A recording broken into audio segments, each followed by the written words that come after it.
Keluarga IBC, salam jumpa kembali dengan saya, Pastor Indra dari Surabaya. Renungan firman Tuhan hari ini berjudul Hidup itu Anugerah Allah, yang terambil dari kitab Kejadian pasal 22 ayat pertama sampai dengan 14. Keluarga IBC, selama bertahun-tahun saya sudah berulang kali membaca cerita kepercayaan Abraham diuji ini. Namun baru kali ini drama kehidupan Abraham itu menerangi hati saya. Saya dapat membayangkan betapa syok hati Abraham ketika malam itu Allah datang kepadanya dan meminta Ishak darinya. Bertahun-tahun lamanya Abraham dan Sarah telah memohon seorang anak dari Allah. Dengan doa dan iman, akhirnya mereka dikaruniai seorang anak laki-laki oleh Allah. Tetapi sekarang anak itu diminta kembali oleh Allah. Keluarga IBC, betapa sedihnya hati Abraham. Secara akali Abraham menyadari bahwa sesuatu yang buruk pasti akan terjadi. Meskipun ia tidak berusaha untuk lari, melainkan terus berjalan ke Gunung Moria. Namun di dalam hatinya saya percaya ia juga berharap bahwa sesuatu akan muncul untuk mengubah sesuatu yang buruk tersebut. Dan benar, di saat yang tepat, Allah telah menyediakan domba untuk menggantikan Ishak sebagai korban bakaran.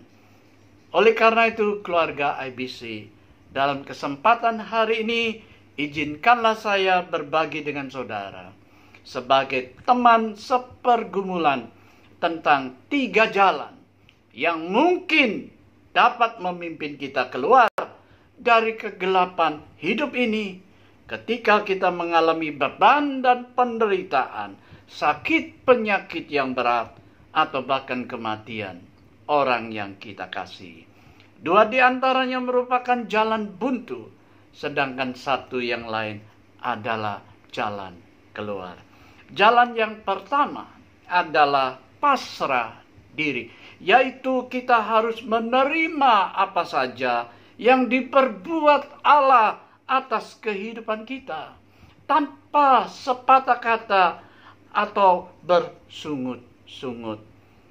Keluarga IBC, jelas hal ini bukanlah jalan seorang Kristen dan bertentangan sekali dengan iman Kristen yang aktif.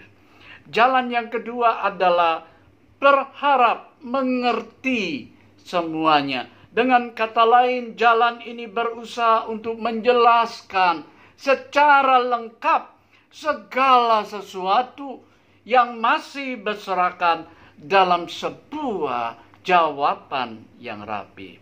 Saya percaya bahwa pada suatu hari kelak, di dalam waktunya, Allah pasti akan menjelaskan apa yang telah dilakukannya dan menjawab bagaimana dan mengapa hal-hal itu harus terjadi. Tetapi waktu itu bukanlah sekarang.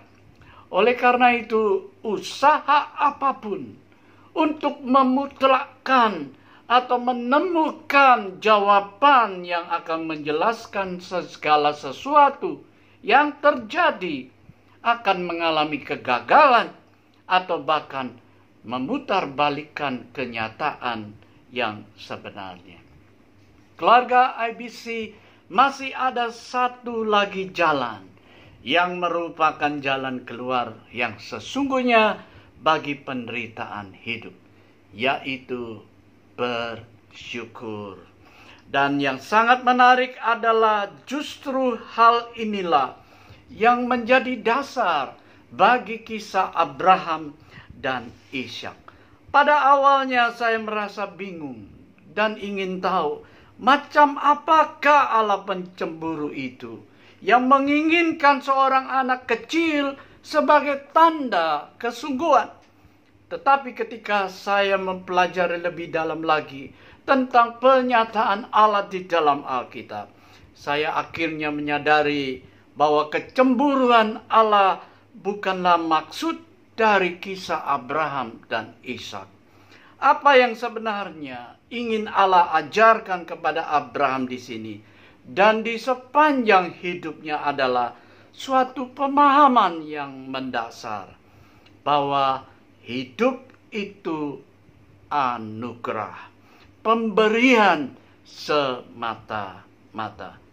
Keluarga IBC, demikianlah hidup ini juga suatu anugerah Allah yang patut diterima dan dijalani dengan ucapan syukur.